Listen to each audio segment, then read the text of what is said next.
مفتی صاحب کے official channel مفتی طارق مسعود speeches کو سبسکرائب کریں۔ آگے چلتے ہیں ہم جلدی بس حضرت تھوڑا سا ٹائم ہے، اگر آپ اجازت بس جلدی سے میں مکمل کر لیتا ہوں۔ آگے اللہ تعالیٰ نے سورہ فاطر میں سورہ سبا اور سورہ فاطر پوری توحید بیان کی ہے۔ ایک آیت تو اس کی بڑی زبردست ہے، وہ بڑا مزہ آتا ہے۔ قرآن مجید میں اللہ تعالیٰ کا ارشاد ہے،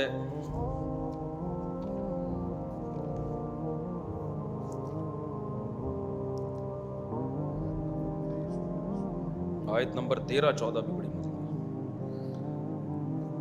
اور آیت نمبر سورہ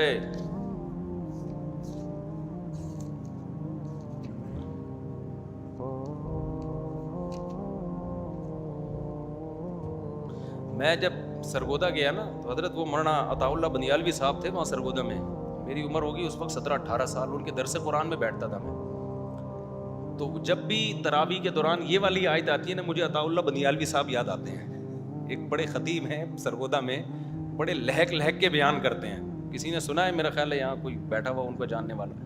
تو جب بھی یہ والی آیت آتی ہے نا، وَلَا يُنَبِّئُكَ مِثْلُ خَبِيرٍ، تو وہی میری کیفیات بن جاتی ہیں جو ان کا درس سنتے ہوئے کیفیات۔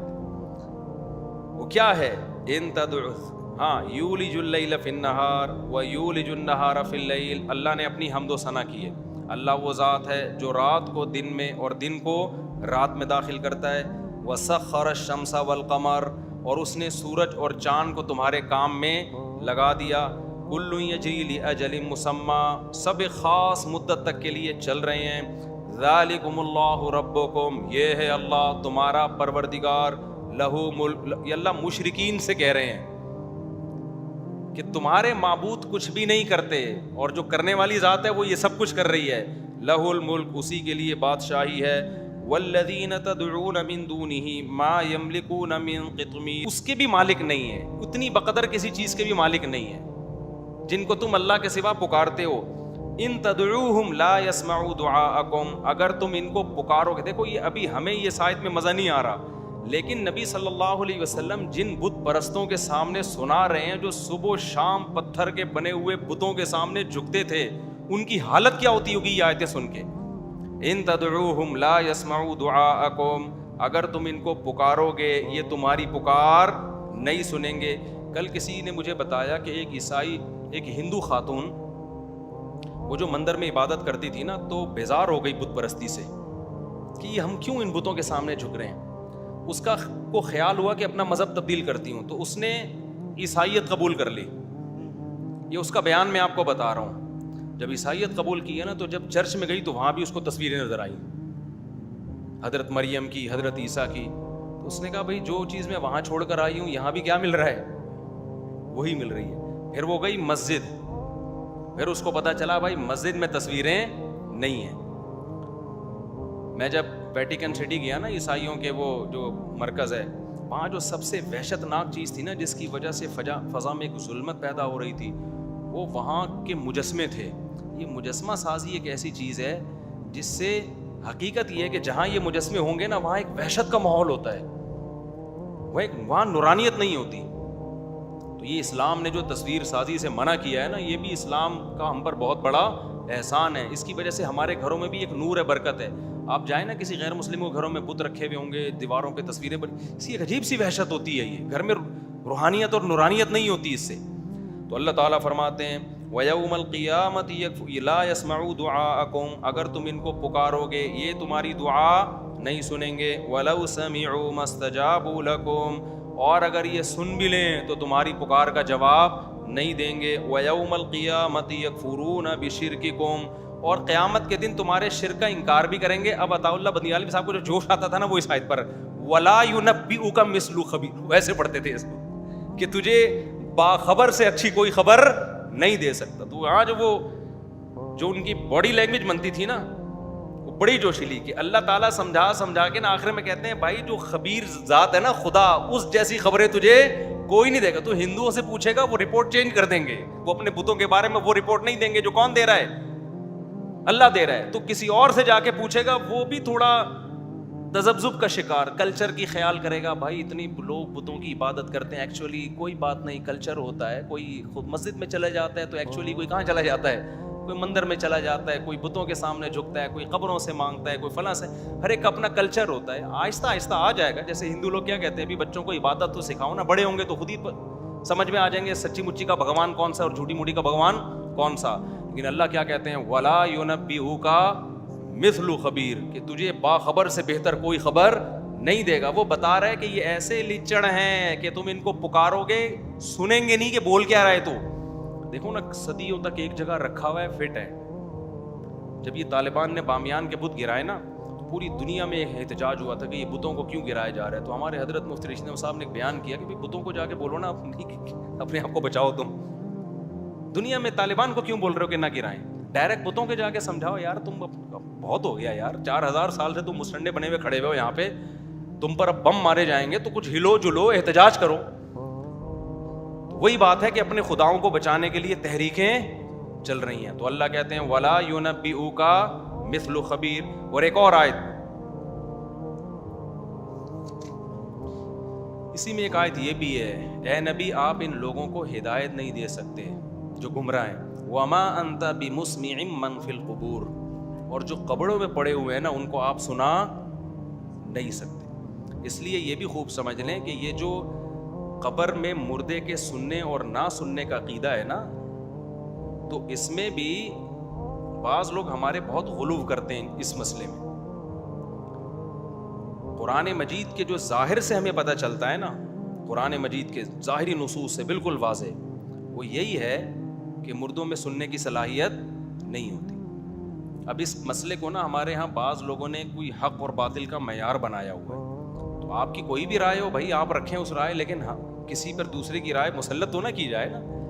قرآن کیا کہہ رہا ہے, وما انت بمسمع من فی القبور, اے نبی جو قبروں میں ہیں آپ ان کو سنا نہیں سکتے. اسی طرح انک لا تسمع الموتى, آپ مردوں کو نہیں سنا سکتے.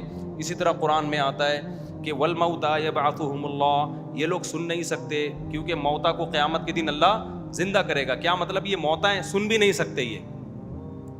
تو اس لیے میری رائے اس بارے میں, ہمارے شیخ حضرت مفتی رشید احمد صاحب رحمہ اللہ کی رائے وہ یہی ہے کہ مردوں کو نہ سنایا جا سکتا ہے نہ مردے سن سکتے ہیں. ہاں کچھ جزوی واقعات ہیں مردوں کے سننے کے, تو جہاں حدیث سے سننا ثابت ہوگا ہم کہیں گے ٹھیک ہے وہاں سننا ثابت ہے, صرف اس حد تک, اس سے آگے اس میں تعدی ہماری نظر میں ٹھیک نہیں ہے. پھر بھی کوئی سماع موتیٰ کا قائل ہے تو وہ خود دلائل جانے, اس میں پھڈا کرنے کی بالکل بھی ضرورت نہیں ہے. باقی وہ ایک لطیفہ سنا کے اپنے بیان کو ختم کرتا ہوں, وہ ہے بڑا زبردست. وہ ایک صاحب تھے نا, اچھا ہاں یہ جو ہے نا ہم جو قبروں کو کہتے ہیں السلام علیکم یا اہل القبور, تو یہ اپنے فائدے کے لیے کہتے ہیں تاکہ ہمیں عبرت حاصل ہو. باقی فرشتے پہنچا دیتے ہیں, فرشتوں کو کوئی ٹائم تھوڑی لگتا ہے سلام پہنچانے میں. ویسے بھی ایک کامن سینس کی بات ہے کہ جب زندہ تھا تو یہاں بیٹھ کے سنتا تھا, ادھر جا کے نہیں سن سکتا تھا.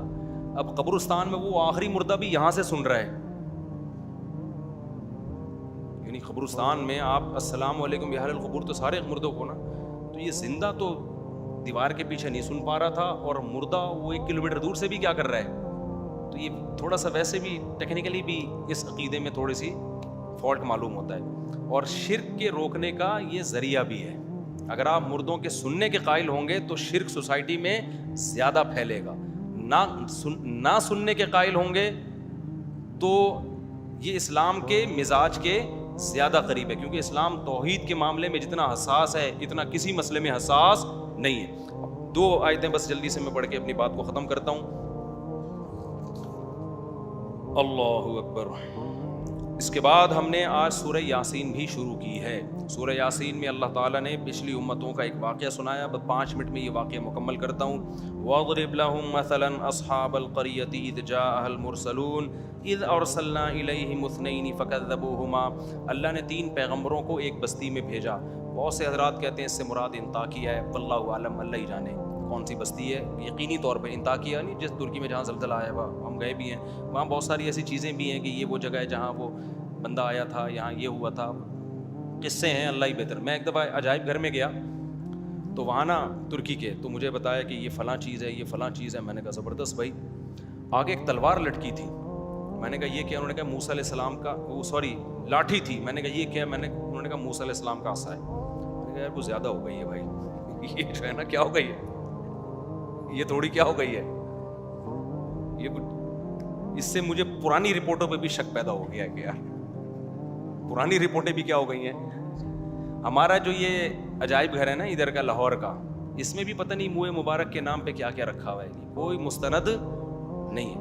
ترکی کی تو بہت ساری چیزیں پھر بھی مستند اس لیے کہ خلافت عثمانیہ تھی, حکومتی سطح پہ کچھ چیزوں کو محفوظ کیا گیا, لیکن ہر جگہ ادھر منہ مبارک, ہر 12 ربیع الاول کو منہ مبارک کی زیارت ہو رہی ہے.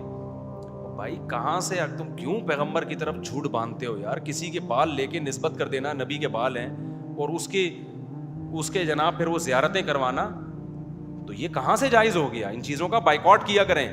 اور کمال کی بات یہ, افسوس, کمال تو نہیں, افسوس ہی کہ چیزیں عربوں میں بھی آ رہی ہیں. دبئی میں پتہ نہیں کسی نے عرب تو ایسے نہیں تھے, عربوں نے بھی 12 ربیع الاول کی چھٹی کر دی ہے وہاں دبئی وغیرہ میں, حالانکہ عرب ایسے نہیں تھے. تو عربوں میں بھی یہ بدعتیں آہستہ آہستہ آنا شروع ہو گئی ہیں. تو کہیں بھی کوئی منہ مبارک کے نام پہ الو بنا رہا ہو, خدا کے غضب اور قہر سے اس کو ڈراؤ کہ جیسے نبی پہ جھوٹ باندھنا, حدیث میں آتا ہے جس نے مجھ پہ جھوٹ باندھا وہ اپنا ٹھکانہ جہنم میں بنا لے. تو جھوٹ صرف قول کا نہیں ہوتا, کوئی چیز جو نبی کی نہیں ہے نبی کی طرف منسوب کر دینا یہ بھی کیا ہے؟ جھوٹ ہے. تو ایسے منہ مبارک کے نام پہ جو لوگ الو بنا رہے ہوتے ہیں, ان لوگوں کو سوسائٹی میں پروموٹ نہ کیا کریں, ان کے خلاف احتجاج کیا کریں. یہ لمبا واقعہ ہے, پھر انشاءاللہ کل سنائیں گے. اللہ تعالیٰ سمجھنے کی عمل کی توفیق عطا. جلدی کوئی سوال پوچھنا ہے تو پوچھ لیں, جلدی سے اسپیڈ. وہ لطیفہ رہ گئے تھے چٹکلا, وہ ایک قاری صاحب جو تھے نا وہ بیمار نہیں ہوتے تھے. جی حضرت,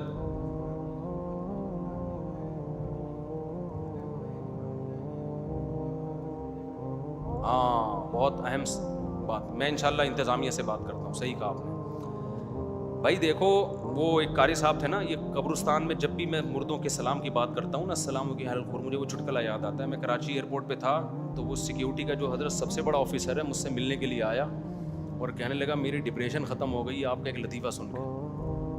میں نے کہا کیا بھائی؟ تو وہ کہتا ہے وہ میں نے لطیفہ اس میں سنا ہے کہ قاری صاحب بیمار نہیں ہوتے تھے, بچے چاہتے تھے قاری صاحب چھٹی کریں, چھٹی کرتے نہیں تھے. تو ایک بچے کو شرارت سوچی, اس نے کہا میں ایسا عمل کروں گا قاری صاحب انشاءاللہ چھٹی کریں گے. قاری صاحب کی عادت تھی جب بھی قبرستان سے گزرتے بولتے السلام علیکم یا اہل القبور. تو قاری صاحب کا نام تھا غفور. تو بچہ نا قبرستان میں چھپ کے بیٹھ گیا.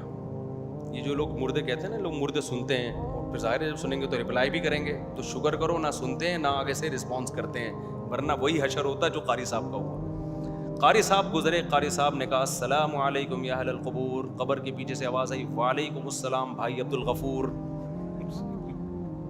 قاری صاحب پلٹی ہو کے بے ہوش.